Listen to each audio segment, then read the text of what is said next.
반갑습니다, 새나 친구들. 오늘도 묵상의 자리로 나온 여러분들을 환영하고 축복합니다. 여러분과 말씀을 나눌 최성규 목사입니다. 추운 겨울이 되면 기러기 같은 철새들을 쉽게 볼 수 있는데요. 특별히 기러기는 V자 대형으로 똘똘 뭉쳐 비행하죠.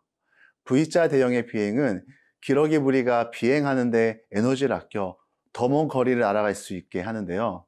또한 이들은 선두 자리를 서로 번갈아가며 분담하고 함께 격려의 울음소리를 내는데요. 이렇게 함께함으로 수천 킬로미터를 날아 시베리아에서 한반도로 올 수 있는 것이죠. 오늘 말씀 속에서도 함께함으로 어려움에 맞서는 현재들을 찾아볼 수 있는데요. 오늘의 주제는 똘똘 뭉쳐입니다. 오늘의 말씀은 창세기 44장 1절에서 13절입니다. 요셉은 자기 집의 관리인에게 명령했습니다. 이 사람들이 갖고 갈 수 있는 양식을 이 사람들의 자루에 가득 채워주어라. 그리고 각 사람의 돈을 각자의 자루 아귀에 도로 넣어라. 그리고 막내의 자루 입구에는 내 잔, 곧 내 은잔을 넣고 또한 곡식값도 함께 넣어라. 관리인이 요셉이 말한 대로 했습니다. 아침이 밝자 형제들은 나귀를 이끌고 길을 떠났습니다. 그들이 성을 벗어나서 그리 멀리 가지 못했을 때 요셉이 자기 집의 관리인에게 말했습니다. 지금 그 사람들을 쫓아가 따라잡고 말하여라. 너희가 왜 선을 악으로 갚았느냐? 이것은 내 주인이 마시는 데 쓸 뿐 아니라 점을 칠 때도 쓰시는 잔이 아니냐? 너희가 악한 짓을 저질렀구나 라고 말이다. 관리인은 형제들을 따라잡고 그들에게 이 말을 그대로 했습니다. 그러나 형제들이 관리인에게 말했습니다. 내 주께서 왜 그런 말씀을 하십니까? 저희는 그런 짓을 절대 하지 않았습니다. 저희가 저희 자루의 입구에서 발견한 돈도 가나안 땅에서 다시 갖다 드렸습니다. 그런데 저희가 어떻게 관리인님의 주인집에서 은이나 금을 훔쳤겠습니까? 만약 주의 종들 가운데 어느 누가 그것을 갖고 있다는 것이 밝혀지면 그는 죽어 마땅할 것입니다. 그리고 저희도 내 주의 종이 될 것입니다. 그가 말했습니다. 좋다. 너희들이 말한 대로 하자. 누구든 그것을 갖고 있는 것이 드러난 사람은 내 주의 종이 될 것이다. 그러나 나머지 사람들은 죄가 없을 것이다. 그들은 각자 자기 자루를 땅에 얼른 내려놓고 풀어보았습니다. 그 관리인이 큰아들부터 시작해서 막내에 이르기까지 짐을 뒤졌습니다. 그런데 그 잔이 베냐민의 자루에서 나왔습니다. 형제들이 자기 옷을 찢었습니다. 그리고 나귀의 짐을 싣고 성으로 되돌아갔습니다. 요셉은 형들을 시험하기 위한 준비를 마치고 오늘 본문에서 진짜 시험을 시작합니다. 바로 형들의 마음을 알아보기 위해 어려운 문제를 내는데요. 그 시험은 무엇일까요? 형들이 베냐민을 두고 선택을 해야 하는 상황입니다.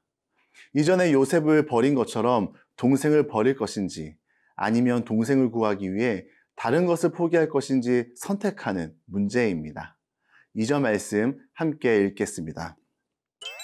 그리고 막내의 자루 입구에는 내 잔, 곧 내 은잔을 넣고 또한 곡식값도 함께 넣어라.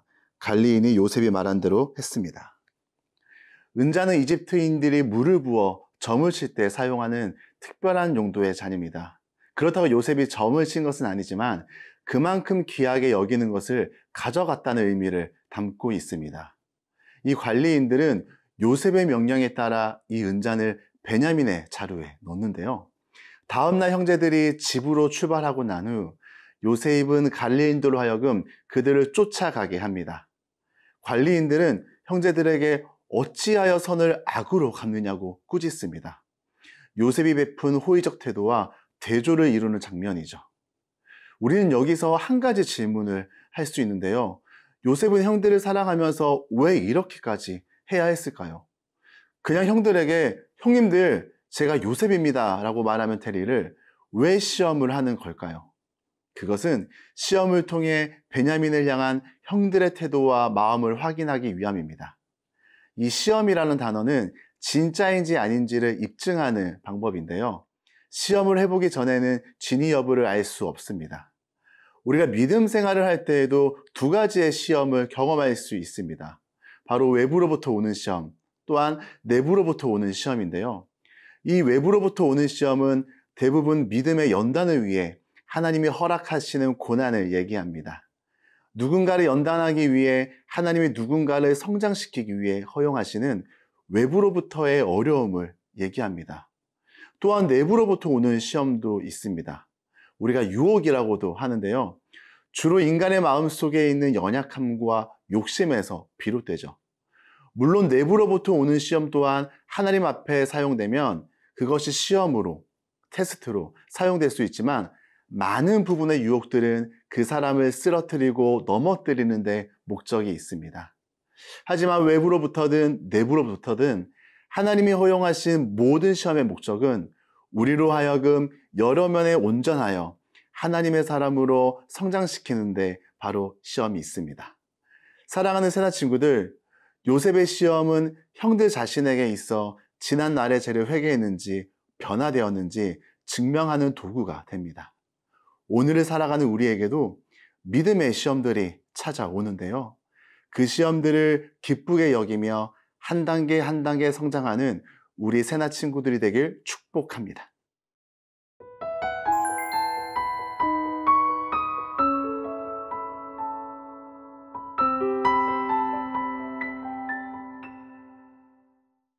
구절 말씀 함께 읽겠습니다. 만약 주의 종들 가운데 어느 누가 그것을 갖고 있다는 것이 밝혀지면 그는 죽어 마땅할 것입니다. 그리고 저희도 내 주의 종이 될 것입니다.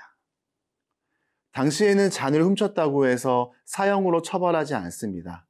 하지만 형제들이 이처럼 강하게 말할 수 있는 것은 자신들이 이런 일을 하지 않았다는 것이 너무나도 분명했기 때문인데요. 그랬기에 이런 호의를 받았음에도 불구하고 잔을 훔쳤다면 그에 상응하는 처벌을 받겠다고 동의합니다. 이제 관리인은 큰 아들부터 차례대로 자료를 조사하기 시작합니다. 그런데 누구도 예상하지 못한 일이 벌어지죠. 형제들은 절대 그럴 리가 없다고 단언했었는데 마지막 베냐민의 자료에서 은잔이 발견됩니다. 이 일은 형들에게 큰 충격과 슬픔을 가져다 주는데요. 베냐민은 이렇게 잡혀가게 됩니다. 이 순간 형들의 마음은 어땠을까요? 어떤 생각이 들었을까요?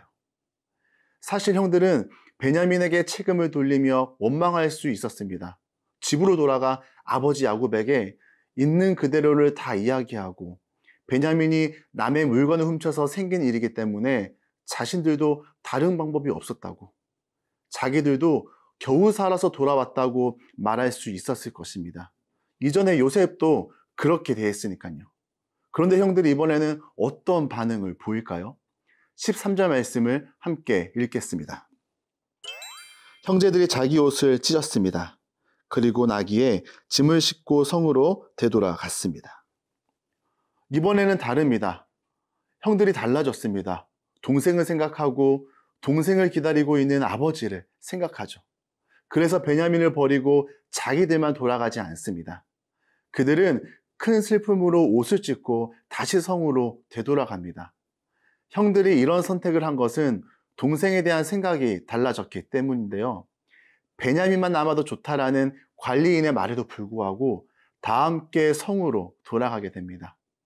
전에는 이들이 요셉을 죽이는 일에 한마음으로 똘똘 뭉쳤다면 이제는 서로 보호하고 돕고 격려하고 사랑하는 모습으로 똘똘 뭉친 것을 우리가 살펴볼 수 있습니다. 이전의 잘못을 되풀이하지 않기 위해 지난 날의 잘못을 회개하며 돌이키는 삶이 바로 이런 삶입니다. 사랑하는 새나 친구들, 우리는 다르게 살아가는 믿음의 사람들입니다. 나의 유익과 만족을 넘어 주님이 기뻐하시는 일, 주님의 뜻을 이루기 위해 사는 사람들입니다. 오늘 하루도 여러분이 있는 삶의 자리에서 우리 각자에게 주신 공동체 속에서 기쁨도 슬픔도 시련도 아픔도 함께 나누며 이겨내는 우리 새나 친구들이 되길 축원합니다. 하나님 아버지, 하나 되어 함께 어려움을 이겨내고 함께 슬픔을 나누고 함께 기뻐하는 것이 가족이며 공동체임을 고백합니다. 오늘 하루도 나의 유익과 만족을 넘어 주님이 기뻐하시는 일, 주님의 뜻을 이루며 공동체를 세워가는 사람이 되도록 도와주세요. 예수님의 이름으로 기도드립니다. 아멘.